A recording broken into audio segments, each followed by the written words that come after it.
خبرنگار شناخته تاجیک ارزوی ایسو روز 18 مای در کانالش در یوتیوب فیلم نو خود را با نام سرخ و سیاه رنگای جنگ نشر کرد. این فیلم درباره مناقشه اخیر خونین در مرز اسفره با ناحیه بادکند قرقیزستان قصه میکند.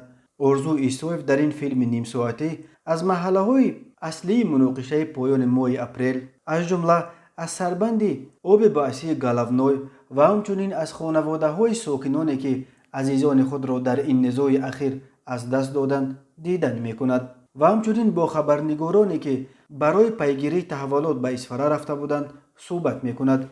در مناقشه پایان ماه اپریل در مرز با قرقیزستان از دو طرف دست کم 55 نفر کشته و حدود 240 تن دیگر زخمی شدند. این مناقشه پرقربانی ترین مناقشه نه فقط در تاریخ نزاع‌های مرزی تاجیکستان و قرقیزستان بلکه در تاریخ مناقشه‌های مرزی چند ده ساله اخیر در تمام آسیای مرکزی دانسته می شود. سرخ و سیاه رنگ‌های جنگ ارزو ایسا نخستین فیلم مستند است که جزئیات مناقشه اخیر در مرز اسفره را مشکفایی می کند.